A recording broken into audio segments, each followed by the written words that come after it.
since December 2018, her father has been sleeping with her. How a father will put his mouth in her mouth? This man slept with me throughout the whole day. This video will make you cry. It's the story of a 16-year-old girl who the father has been constantly sleeping with and doing all manner of things with her that is unacceptable in Africa. Watch as the mother and the 16-year-old girl narrate the sad story and see the role her grandmother played and tell me whether the grandmother is evil or not. Well, the story is it's heartbreaking. Start with your own story. Yes, how sir. you were intimidated by everything, how you came to Nigeria, how the matter went to court, how after listening to your own story and what you're going to say on behalf of your 14-year-old daughter, 16 years now. old daughter. Yes, sir. We will now hear from the 16-year-old daughter. Since when did the matter start? Thank you, Ordinary President, for this platform.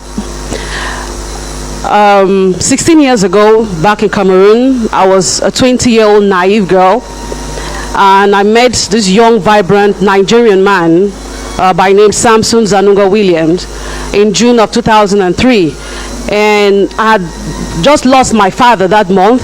He came into my life and he was 12 years older than me, so I thought I had met a messiah, someone to wipe my tears away, because he was promising marriage.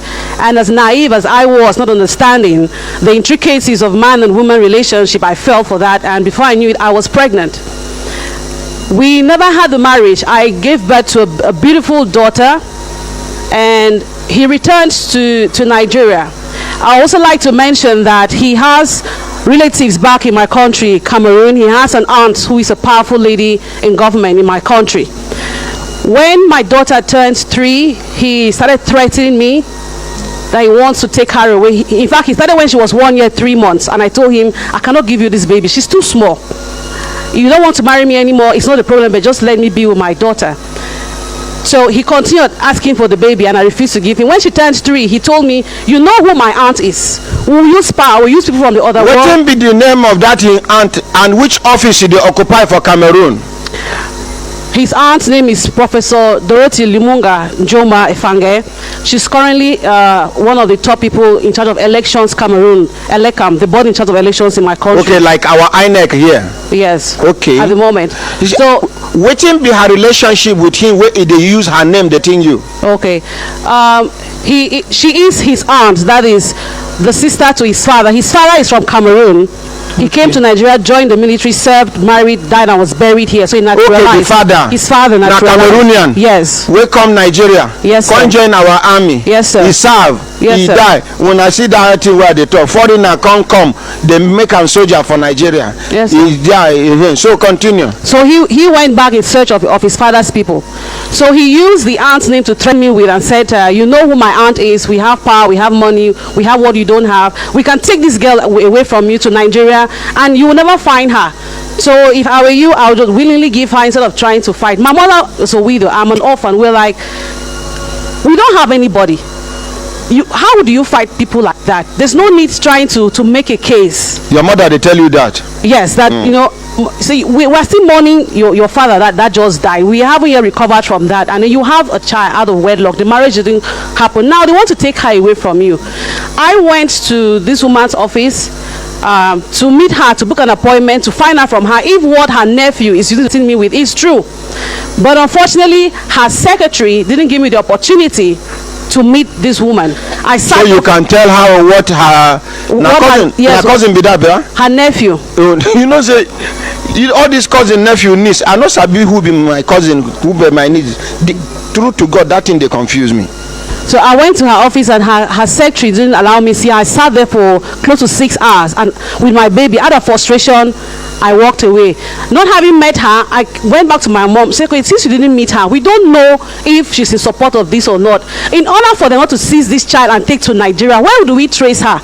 Ask him to come and take her so that we can have traceability of where this girl is going to. Okay. Instead of us fighting. I was one starting over the child, anything can happen. And she used a proverb, my late father used to always use that. A live dog is better than a dead lion.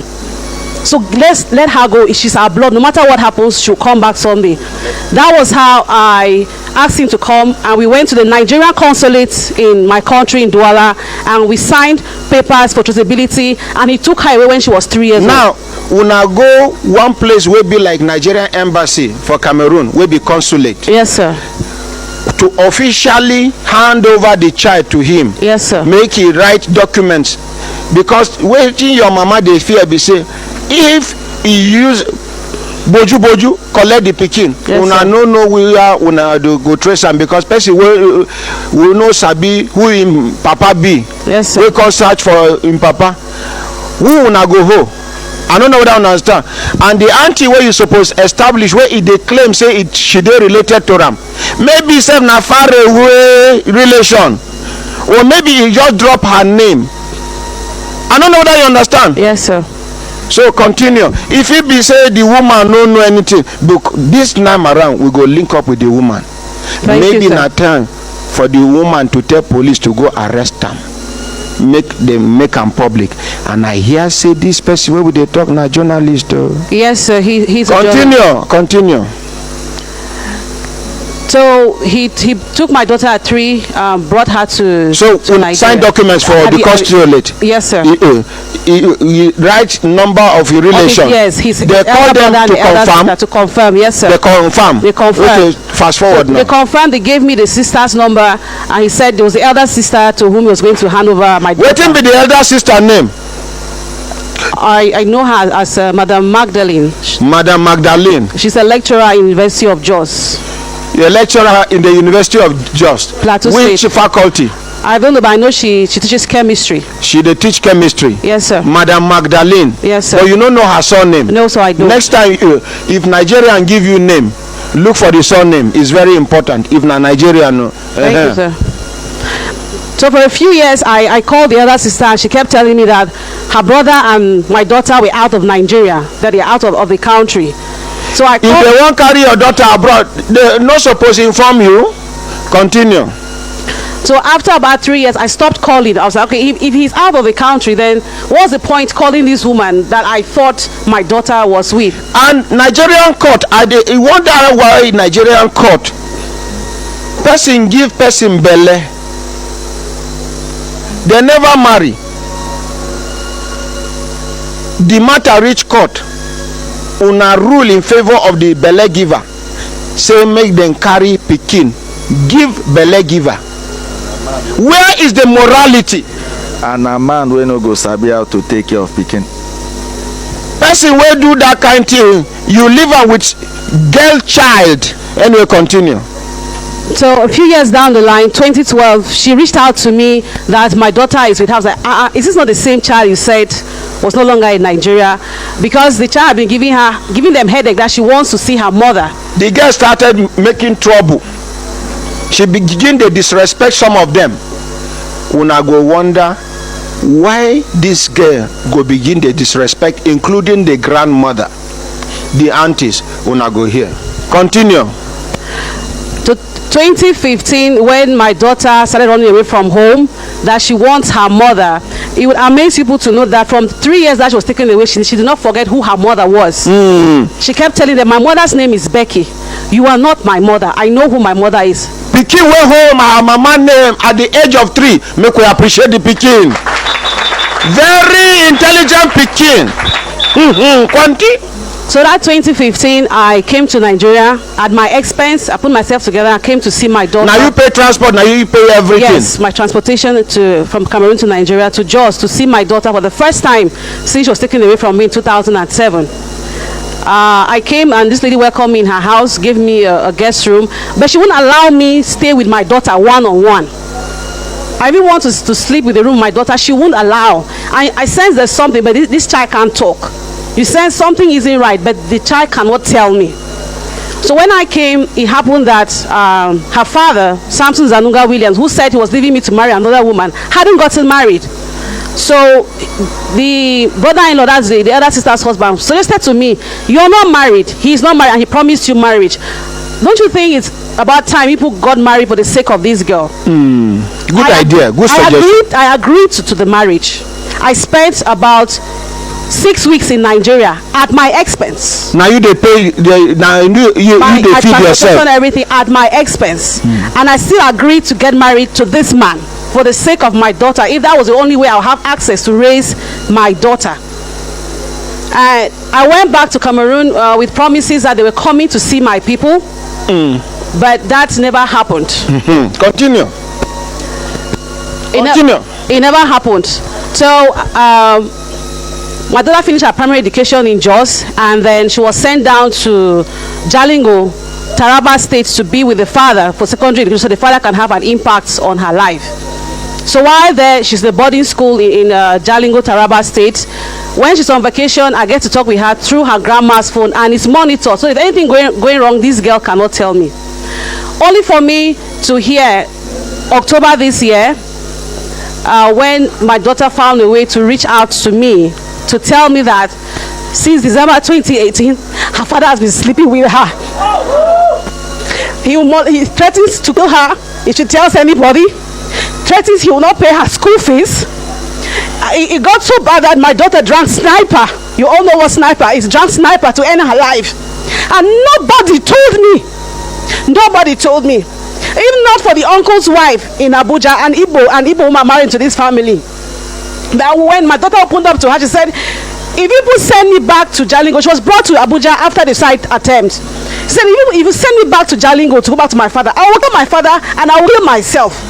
I don't want to go back. I refuse to go back.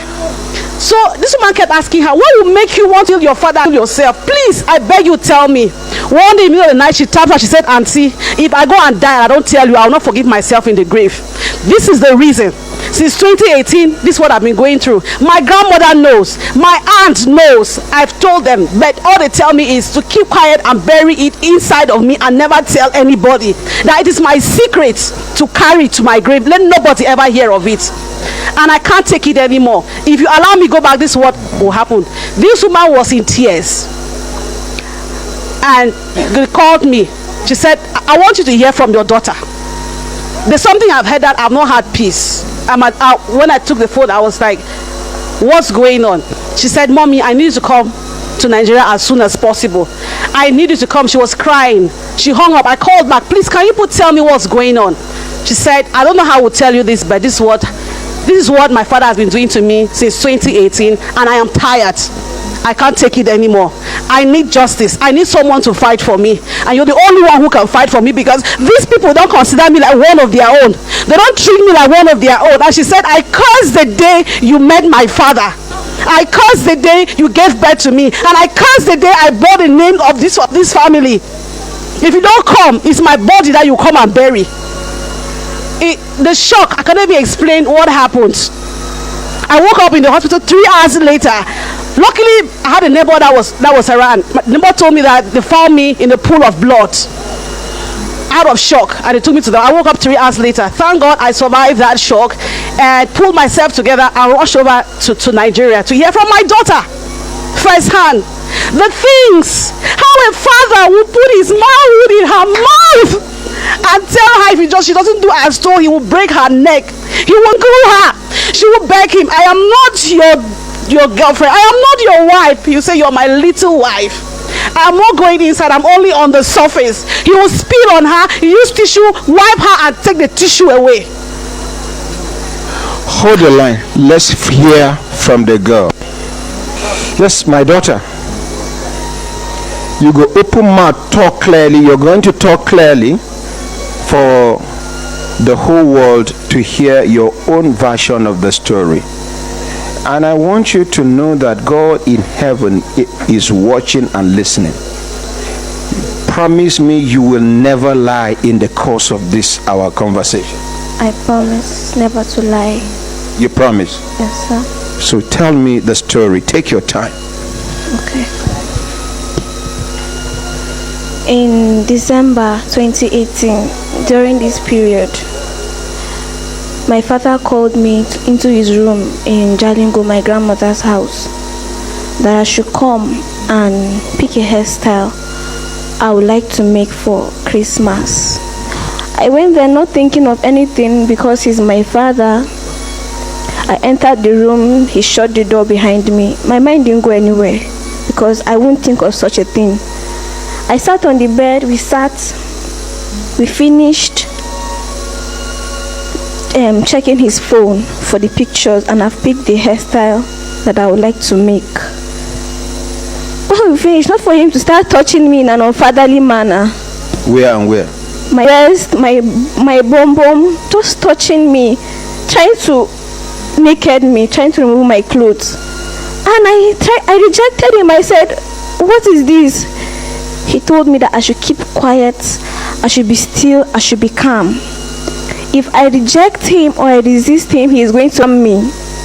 I should better remain calm and allow him to do what he wants to do with me, and I will leave and nobody will know about this.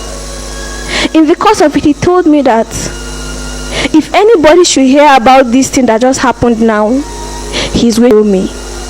He will kill me and nobody will have anything to ask him how it happened or what happened.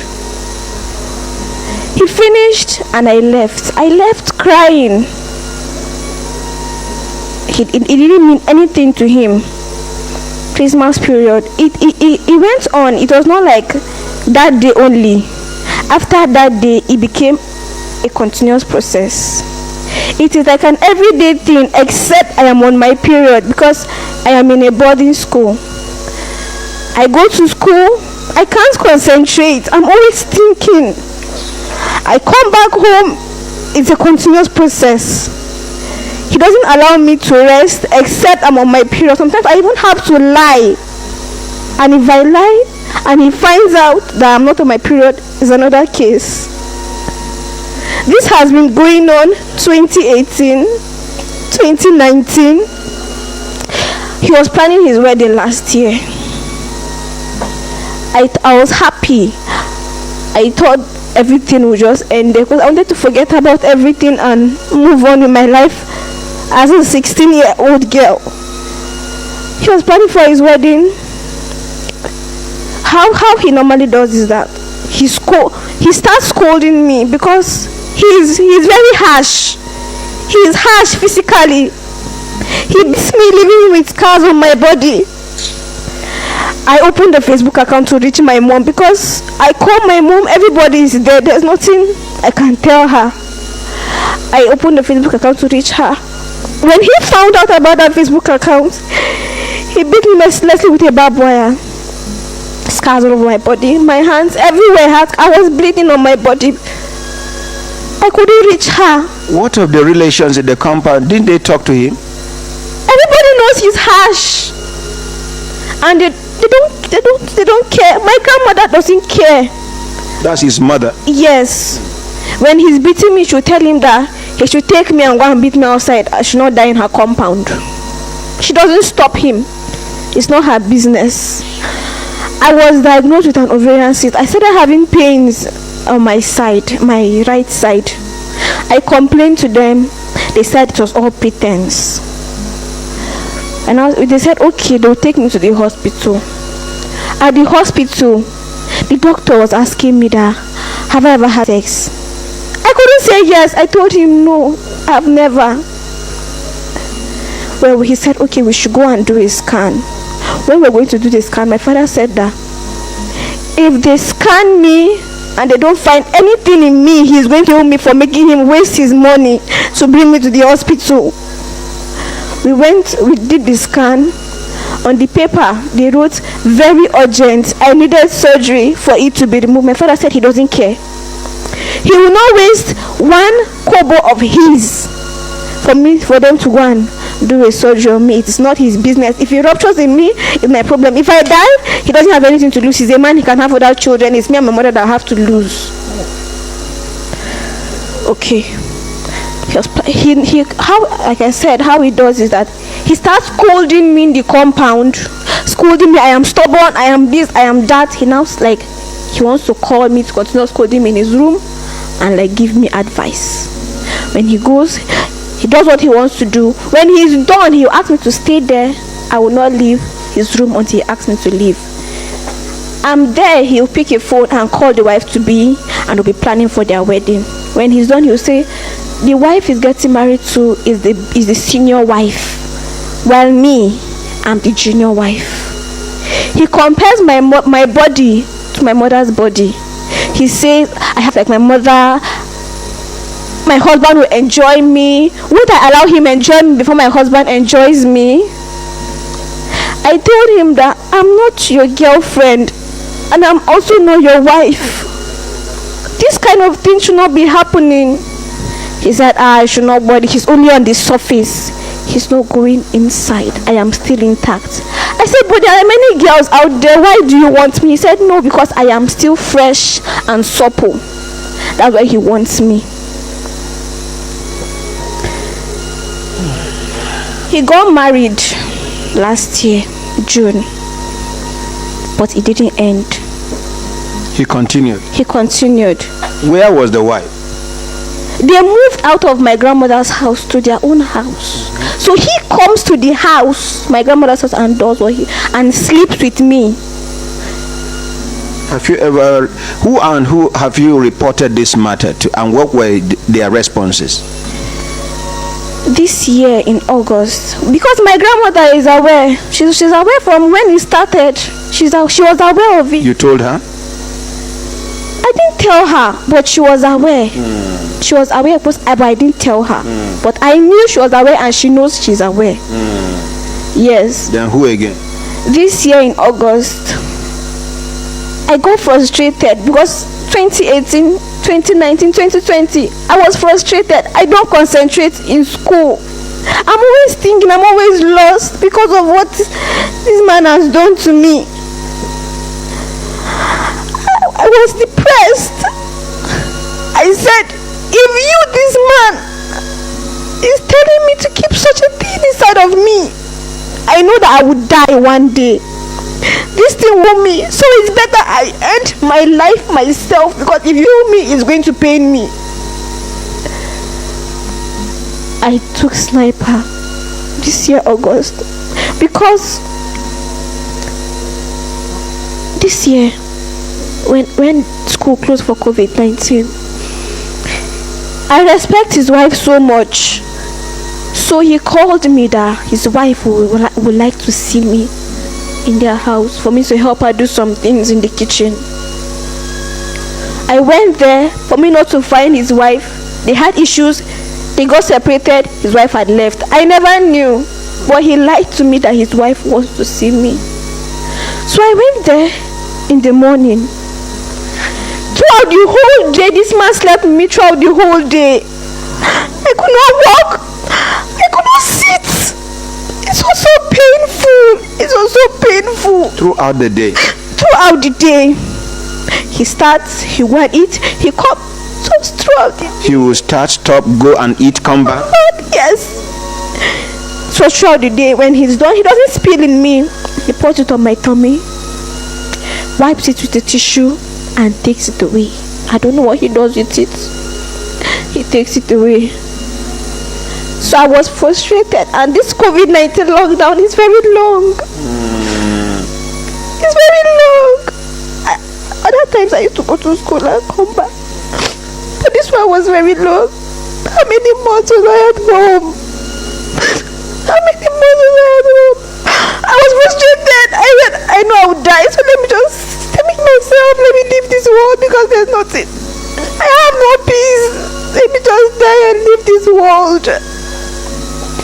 I drank sniper to end my life. When I took it, he told me that I want to come here for who? Since I want to die,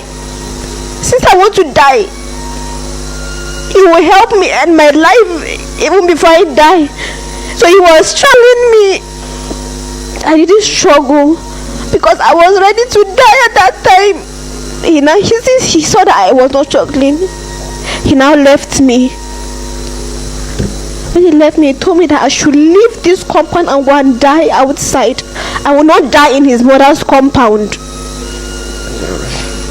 I went, I was at the gate, I was very weak. I was on the floor. My grandmother was watching me. All of them were watching me to die with it so that nobody will ever know about it. Hold the line. You just hold on.